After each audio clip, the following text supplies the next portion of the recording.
guys, this is Poy. Welcome back sa channel, and yes, another budget-friendly smartphone na naman ang i-review natin.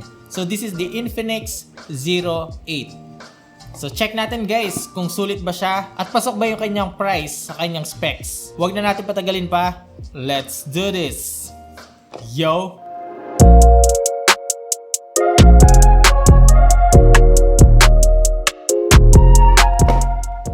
Okay, so unang-unang bubungad sa atin yung Infinix Zero 8. You know, makikita na natin dito yung ating ejector pin. And then sa loob nito, oh nice! So meron siyang kasamang sticker. And maganda siya guys, oh. Maganda yung sticker.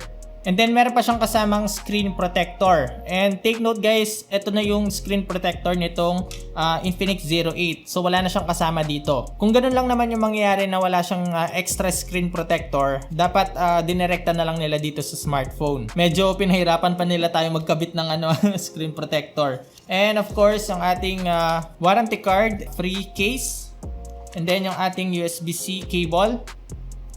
Yung kanyang charging brick that supports 33 watts fast charging, and isang wired earphones. And by the way, nagustuhan ko yung design ng earphones. Nakaka-social tignan. Ayan. So meron siyang accent na silver. Meron din siya dito sa stem mismo ng earphones. Okay, so bago natin pag-usapan yung kanyang design and build quality, sabihin ko na muna sa inyo yung price nitong Infinix Zero 8. So ang variant na meron ako ngayon guys is yung 8GB of RAM and 128GB of storage. At ang price nito nung unang lumabas is 12,990 pesos. And kaka-check ko lang ngayon guys sa Lazada as of this moment na nireview ko to at in-upload ko tong video na to. Ang price na lang nito is 10,990 pesos. So nakalas tayo ng 2,000 pesos. Now the question is, sulit ba ang 10,990 pesos dito sa Infinix Zero 8? Pag-usapan na natin yan. Alright, so para sa design nitong Infinix Zero 8, nagustuhan ko yung back panel niya guys, yung overall design niya which is para siyang geometric pattern. And then meron tayong two-tone. By the way guys, meron tayong dalawang available na color para dito. Itong hawak ko ngayon which is yung black diamond and yung silver diamond. So kung titingnan natin ng maigi guys, yung bandang top niya is parang pure black siya. And then pagdating dito parang may glimpse siya ng parang rainbow colors, depende sa reflection ng ilaw. So, titignan natin dito guys, ayan, mapapansin nyo yung iba-ibang kulay. Then, pagdating dito sa top, parang plain black lang siya. And then, yung camera module nitong Infinix Zero 8 is pa diamond shape siya. So, nagustuhan ko siya, nakaka-elegante tingnan and unique. Para naman sa build quality, yung back panel nito guys is made out of plastic. And then yung frame niya is, I'm not sure kung metal siya or plastic. Pero para sa akin mukha siyang metal. Kung mapapansin natin guys, yung design niya sa likod is glossy finish. So hindi natin maiiwasan dito yung mga smudges or mga fingerprints. So kung ayaw naman natin makita yon, edi gamitin natin guys yung free case na binigay nila. Sa may left side ng phone na to is makikita na natin dito yung ating SIM tray. Triple cut siya. So good news to para sa atin kasi pwede tayong maglagay ng dalawang SIM card. At the same time, pwede natin expand yung storage nito using micro SD card up to 256GB of storage. Dito naman sa may right side guys, makikita na natin dito yung ating volume rocker and yung ating fingerprint scanner. Yes, side mounted fingerprint scanner na siya. Which is good para sa akin, no? Mas maganda yung nakikitang ganito lang. Para at least yung design dito sa back panel is kitang-kita natin yung ganda niya. So mamaya susubukan natin guys kung gaano kabilis yung fingerprint scanner nito. And then at the bottom of this phone, nandito na yung single firing speaker, yung USB-C port, microphone, and of course 3.5mm headphone jack. For the display naman guys, meron itong 6.85 inches IPS LCD display na meron namang resolution na 2460 by 1080 pixels. One of the feature na gugustuhin natin dito is yung fast and smooth 90Hz refresh rate. Para naman sa display at brightness nitong Infinix Zero 8, so para sa akin guys, hindi siya ganun kaliwanag, no? So medyo downside to kapag ginagamit natin siya sa labas ng bahay. Pero pagdating sa resolution guys, okay naman siya para sa akin, no? Maganda naman siya and crispy. Okay na siya for media consumption pag nanonood tayo ng series sa Netflix or even YouTube. At tulad nitong TikTok na may enjoy na natin siya using the Infinix Zero 8. Okay, so bago tayo mag-proceed sa kanyang performance, check muna natin guys kung accurate at mabilis yung kanyang side-mounted fingerprint scanner. So as you can see guys, accurate naman yung side-mounted fingerprint scanner nitong Infinix Zero 8. And kung mapapansin nyo, iba't ibang position yung nilalagay ko dito sa scanner.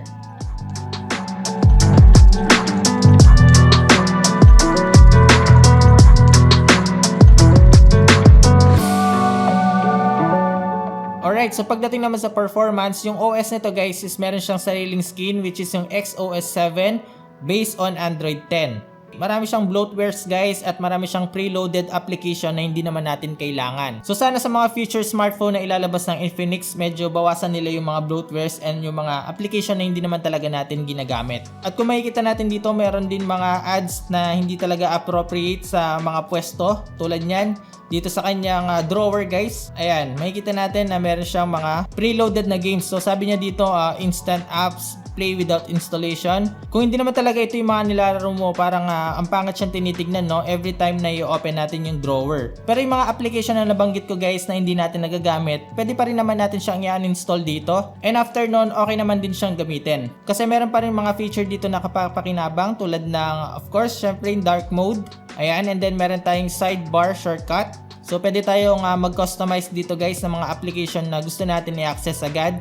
Meron siyang screen lock, screenshot, and then scan and screen recording. And then when it comes to gaming, meron din siyang tinatawag na game bar kung saan pwede natin i-off yung mga notification, screen recording, and then battery optimization and more. Powered naman ito ng MediaTek Helio G90T paired with Mali G76 MC4 GPU. Meron siyang 8GB of RAM, 128GB of storage, and yes, pwede pa rin natin siyang i-expand up to 256GB using micro SD card. Aside dun guys, meron siyang 4500 mAh battery with 33 watts fast charging. Ngayon kung titignan natin guys yung battery usage nitong Infinix Zero 8, makikita natin guys na 4 hours ago tayo nag-charge and then nasa 84% na siya. At yung battery lifespan niya is nasa around 11 hours pa and 30 minutes. Ngayon meron siyang tinatawag na power boost. Ito naman guys, papatayin niya lahat ng mga background application na hindi natin nagagamit and may extend yung battery life niya into 15 hours and 24 minutes. Sa charging time naman guys, yung 4500 mAh na from 0 to 100% nasa around 1 hour and 30 minutes or less. Yes, ganun siya kabilis kasi nga meron siyang 33 watts fast charging. Now pagdating sa chipset nito na MediaTek Helio G90T, one of the best chipset para sa ganitong price point para sa akin. Kaya niya mag-handle ng mga modern games and mga heavy games like PUBG Mobile, COD Mobile, and more. And then kung gagamitin naman natin siya for media consumption lang and pang online class natin, okay na rin siya para sa akin kasi meron siyang 90Hz refresh rate. Mapapansin talaga natin guys yung smoothness kapag nag-scroll tayo sa Facebook, sa Instagram, or sa TikTok. Overall guys, pagdating sa performance, chipset, battery life, and storage, sulit na yung 10,000 para dito. Okay, so pag-usapan na natin yung isa sa mga feature na nagustuhan ko dito sa Infinix Zero 8. Yung kanyang camera.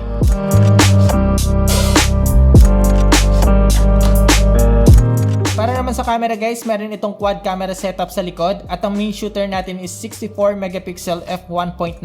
Meron ding itong 8 megapixel f2.3 ultra wide lens. Meron siyang 2 megapixel f2.4 para sa monochrome lens and another 2 megapixel f2.4 para sa depth sensor. And then para naman sa front camera, meron tayong dual setup, isang 48 megapixel f2.2 and another 8 megapixel f2.2 para sa ultra wide lens. And then para sa video recording guys, yung main camera nito is pwede siya makapag-shoot ng 4K resolution at 30fps. Para naman sa front camera while video recording, pwede natin gamitin yung main camera or yung 8 megapixel ultra wide lens ng 1080p resolution at 30fps. Ito naman yung mga sample shots na kinuha ko dito sa Infinix Zero 8 at nabigla din ako kasi napakaganda ng output. Ito, check mo. Going up, going up, going up, going up, going up, going up. Get it that I'm never going up, going up, going up, going up, going up, going up, going up. Get it that I'm never going. I get to it off the runway. Different incomes, not one way. Living life on a one way. I knew this would happen someday. You can ask my day one day. Cloudy days turn to sun rays. Only way to way up way. Know my way, know my feng shui. I get to it first, I got you mad. I get sad when I get to it last. Get it, then I'm never going back. Get it, then I'm never going back. I get to it first, I got you mad. I get sad when I get to it last. Get it, then I'm never going back. Get it, then I'm never going back. 3, 2, 1. Baby boo, I do really, really love you.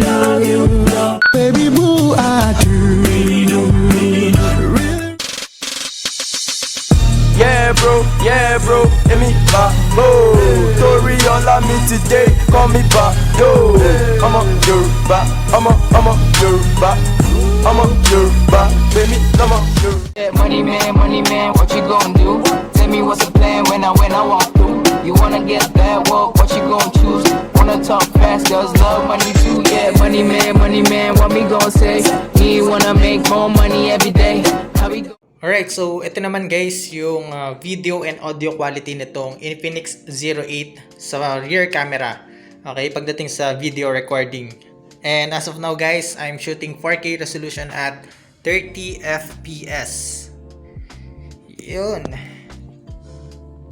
Alright, so kung makikita nyo guys, wala tayong stabilization dito. Although, medyo smooth naman guys. Nag-on lang yung pinaka-stabilization nito guys kapag naka 1080p at 30 FPS tayo while video recording. Oops. Huwag tayo masyado maingay guys. May natutulog pala dito. Cloud. Uy. So, check naman natin yung autofocus nitong Infinix Zero 8. Alright. Okay naman.